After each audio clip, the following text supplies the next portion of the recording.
A huge factory with hundreds of machines, costing tens of millions, have gone bankrupt. There's no work, and they can't afford to keep the workers anymore. The boss is forced to sell all the equipment, which are all from the same batch of a big brand's drilling centers. They had chosen the highest configurations at that time. It's honestly tough to run a factory. These days, factories are shutting down one after the other, and these expensive machines are now selling for dirt cheap prices, but no one wants to invest in them. What's going on with the manufacturing industry? Are you still willing to invest in a factory and ready to run it?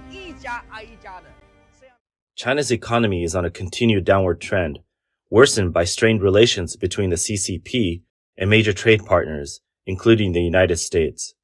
Additionally, stringent regulations and relentless suppression of private enterprises by the CCP have left thousands of private businesses struggling to survive, ultimately leading to widespread closures. It's shocking, guys. 9 5-axis machining centers never even got used, and now they're out of business. They spent over 30 million yuan on these 9 machines alone. The total investment, including the factory building, land and auxiliary equipment, exceeded 100 million yuan.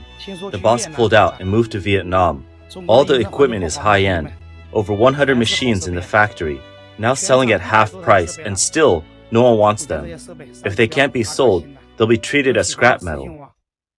In recent years, the CCP's advocacy of state-owned enterprises over private ones has severely disrupted the normal economic order, seriously harming the interests of private enterprises and shaking the confidence of countless private entrepreneurs. Many private companies are facing operational difficulties and shutting down, leading to a potential large-scale unemployment crisis.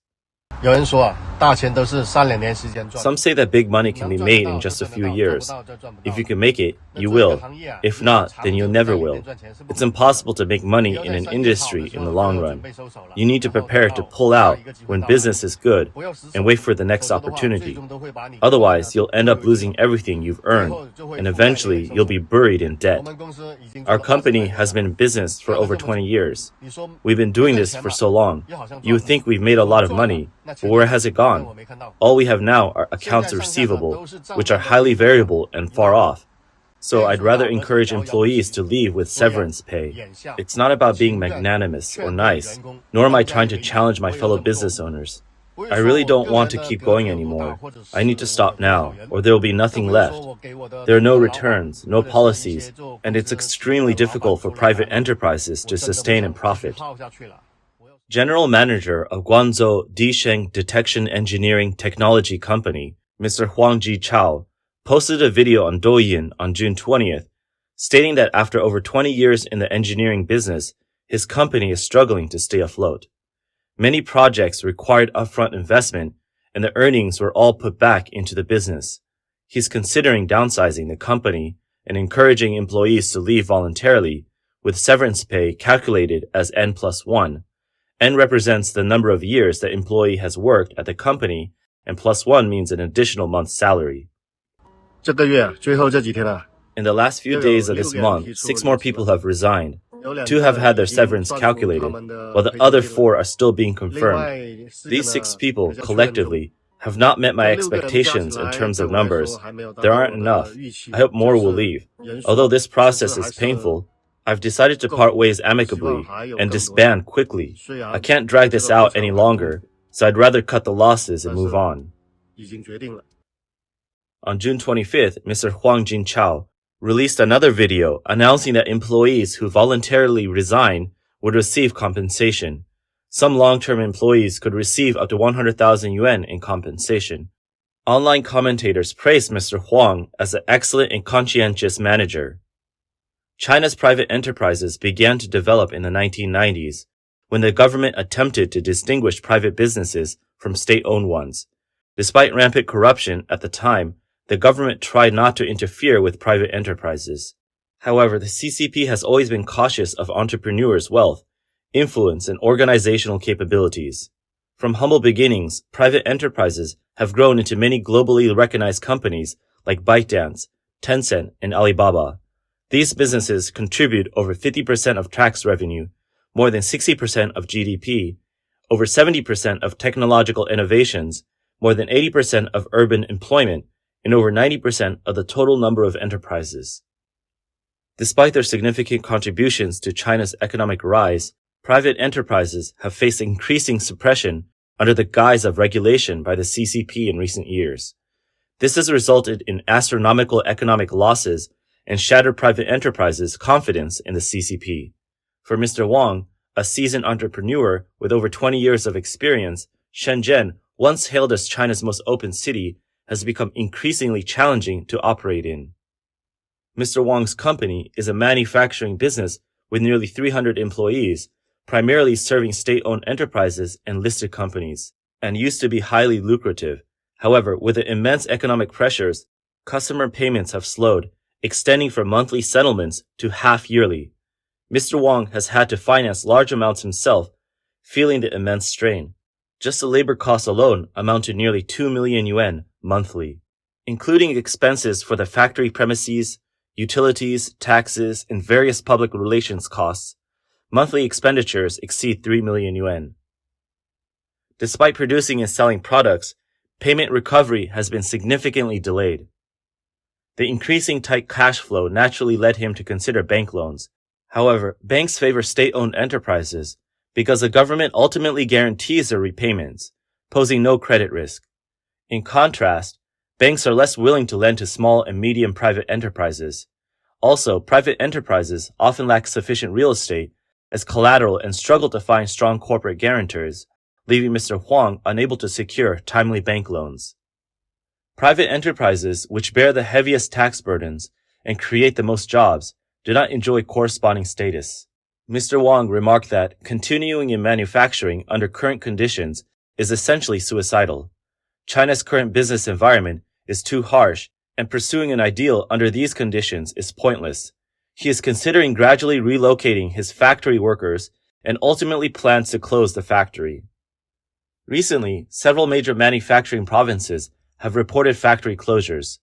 In Shenzhen and Dongguan alone, 7 large enterprises have shut down, including Shenzhen Jiantai Rubber Factory, Shenzhen Pengying Plastic Factory, Shenzhen Weichun Precision Equipment, Shenzhen Wanli Printing Factory, Dongguan Weiya Cable Factory, Donghua Huanda Sports Equipment, and Dongguan Yonglian Weaving Factory. Amid the downturn for private enterprises, a recent wave of tax audits has swept across China. Many former private business owners are now being retrospectively audited for up to 30 years and required to pay back taxes, further unsettling the sector and significantly impacting small and medium-sized private enterprises. Yesterday, I asked our project managers how much they had accomplished in the first half of the year. It turns out that the total worth of the projects they managed to complete was only 15 million yuan, which is less than what they achieved in a single month during the pandemic. This actually wasn't surprising though, because we've indeed been doing less work and being selective about the projects we take on. Good projects are already scarce and highly competitive. We hesitate to take on new or unfamiliar projects because of the risk and inability to cover costs up front. Running a business or company is already very stressful, and now some regions are considering auditing 30 years of back taxes. If they really do this, it will cause widespread closures. Businesses will shut down faster, employees will lose their jobs, and no one will dare to do business anymore. Mr. Huang from Guangzhou, Disheng, recently criticized that many private enterprises are already facing enormous difficulties. If the authorities continue to retrospectively audit these struggling businesses, they will inevitably face complete collapse. Since June, 2 listed company announcements have caused considerable anxiety among Chinese private enterprises. On June 13th, VV Group announced that its former subsidiary, Zhejiang Distillery, was required by relevant authorities to pay back taxes totaling 85 million yuan for failing to file excise tax returns on the time between January 1st, 1994 and October 31st, 2009. On the same day, Ningbo Bonghui Chemical announced that due to operational difficulties, the company halted production of 2 400,000-ton units from June 12, 2024. According to a company representative, recent changes in the company's tax obligations require nearly 500 million yuan back in taxes, which is a fatal blow to the company. Earlier this year, several Chinese listed companies announced tax authorities' demands for back taxes, including Shanghai Shunhao New Material Technology, Peking University Pharmaceutical, Hualian Securities, and Lianjin Optoelectronics, some of which even had to pay late fees. Additionally, Foshan's New World Hotel in Guangdong was audited for 25 years of back taxes, resulting in over 900,000 yuan owed. Huizhou Taiji Group was audited for 20 years, required to pay over 53 million yuan in evaded taxes from 2000 to 2008. Qinghai listed company Zhangge Mining was audited for 20 years, needing to pay over 180 million yuan back in taxes and late fees. A well-known developer in Yueyang, Henan, was audited for 20 years, resulting in over 900 million yuan in back taxes and fines. Recently, the issue of tax audits has stirred up a storm on the internet, with widespread discussions making private businesses extremely cautious. On June 18th, China's State Taxation Administration stated that it had not initiated any nationwide or industry-wide tax inspections. They also claimed to have never planned to investigate tax evasion cases dating back 20 to 30 years. Despite this official statement, the tax audit issue has sparked significant public concern, and the official clarification has done little to alleviate worries. A Chinese businessman exporting electromechanical products to Southeast Asia commented that domestic demand in China cannot be increased, making it very difficult for companies focusing on the domestic market. Profits are extremely thin, and he remarked that with the additional burden of back taxes and fines, it might be better to shut down altogether. Another business owner vented on the internet saying, "Hey, fellow business owners, please be nice to your accountants because if they expose several years of unpaid taxes, your company could belong to the state in 10 years. Running a business is really tough."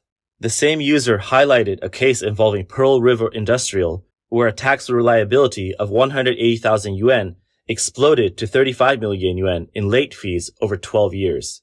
The retrospective tax audits are widely believed to stem from local government's massive vanity projects over the past 2 decades, which have led to high levels of local government debt. Additionally, the overall slump in the real estate industry has reduced land sale revenues for local governments. Tax collection data from the Ministry of Finance shows that national tax revenue from January to April this year was 6.7 trillion yuan, a rare year-on-year decrease of 4.9%. On the other hand, while tax revenues have declined this year, government spending has not decreased. From January to April, national general public budget expenditure was 8.9 trillion yuan, an increase of 3.5% year-on-year. In this context, it becomes clear why tax authorities are investigating taxes from 30 years ago. According to insiders, the primary reason is economic difficulty, with local governments facing severe financial shortages. Banks and civil servants are already experiencing salary cuts of 20% to 30%. These measures have proven insufficient, prompting local governments to seek additional tax revenue by retrospectively auditing companies' tax histories. A former Beijing lawyer and chairman of the Federation for a Democratic China in Canada, Lai Jianping, told Radio Free Asia on June 16 that the CCP is currently facing extreme financial difficulties and severe economic contraction. Tax collection is challenging, with the tax base continually shrinking, making government operations difficult. Due to these fiscal difficulties, the authorities have no choice but to significantly increase revenue from fines and confiscations. This is basically highway robbery and is an illegal measure. It reflects the government's inability to sustain normal operations through its usual revenue streams. As a result, the authorities are attempting to extract more wealth from society to fill fiscal gaps. It is generally believed that during economic downturns, significant tax cuts should be implemented to alleviate business burdens and help companies weather the storm, thus avoiding economic depression. However, if the government instead chooses to audit taxes from the past 30 years, it will severely impact business confidence. Such actions could drag the economy into a vicious cycle, as companies overwhelmed by heavy tax burdens will be forced to shut down. As more businesses close, local finances will deteriorate further, requiring even more taxes to sustain themselves, leading to even more closures. Recently, several Chinese provinces and cities have established policy tax joint operation centers. Their primary purpose is to combat tax-related crimes through coordinated police and tax authority actions. Critics argue that these centers effectively turn tax collections into a military-style campaign. According to local media reports in China, these police tax joint operation centers are typically housed within local public security bureaus. Legal experts believe that establishing such operation centers lacks legal basis and could potentially infringe on citizens' legal rights. News about tax collection has become a hot topic on Chinese social media. The controversy over retrospective 30-year tax audits has not yet subsided, and now the establishment of the police tax joint operation centers is drawing significant attention.